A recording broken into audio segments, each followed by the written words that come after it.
రాష్ట్రంలో చేపడుతున్న వివిధ ప్రాజెక్టులకు ఆర్థిక సహాయం చేయాలని సీఎం చంద్రబాబు కేంద్ర ఆర్థిక మంత్రి నిర్మలా సీతారామన్ను కోరారు. రెండో రోజు హస్తనలో పర్యటించిన సీఎం శాస్కి నిధుల అంశంపై నిర్మలా సీతారామన్తో మాట్లాడారు. రాజధాని అమరావతి నిర్మాణంపై చర్చించారు.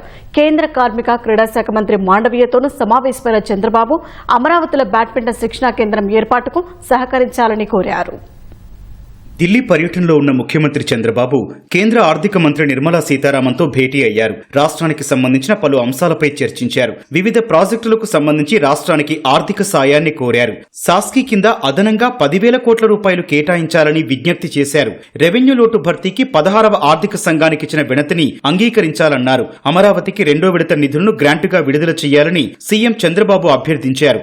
విభజన కారణంగా రాష్ట్రం ఇప్పటికీ ఆర్థిక లోటును ఎదుర్కొంటోందని గుర్తు చేసిన ముఖ్యమంత్రి అమరావతి పోలవరం నిర్మాణానికి సహకరిస్తున్న కేంద్రానికి ధన్యవాదాలు తెలిపారు.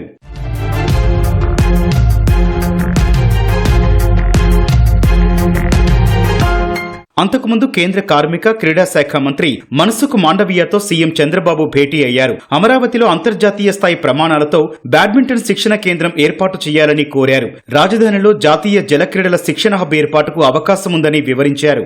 కృష్ణానదీ తీరంలో వాటర్ స్పోర్ట్స్ శిక్షణ కేంద్రాల ఏర్పాటుకు విస్తృత అవకాశాలున్నాయని కేంద్ర మంత్రి దృష్టికి తీసుకెళ్లారు. కాకినాడలో నేషనల్ సెంటర్స్ ఆఫ్ ఎక్సలెన్స్ లకు ప్రతిపాదించినట్లు వెల్లడించారు. తిరుపతి, రాజమండ్రి, కాకినాడ, నరసరావుపేటలో ఖేలో ఇండియా కింద మౌలిక సదుపాయాలు కల్పించాలని కోరారు. విజయవాడ ఇందిరాగాంధీ స్టేడియం అభివృద్ధికి 27 కోట్లు మంజూరు చేయాలని, గుంటూరు బీఆర్ స్టేడియంలో మల్టీ స్పోర్ట్స్ కాంప్లెక్స్ ఏర్పాటుకు 170 కోట్ల రూపాయల గ్రాంట్ ఇవ్వాలని కేంద్ర మంత్రిని కోరారు. రాష్ట్రంలోని వివిధ ప్రాంతాల్లో క్రీడల అభివృద్ధికి 341 కోట్లు అవసరమవుతాయని, ప్రతిభావంతులైన క్రీడాకారుల గుర్తింపునకు అదనంగా ఖేలో ఇండియా కేంద్రాలు ఏర్పాటు చేయాలని ముఖ్యమంత్రి కోరారు.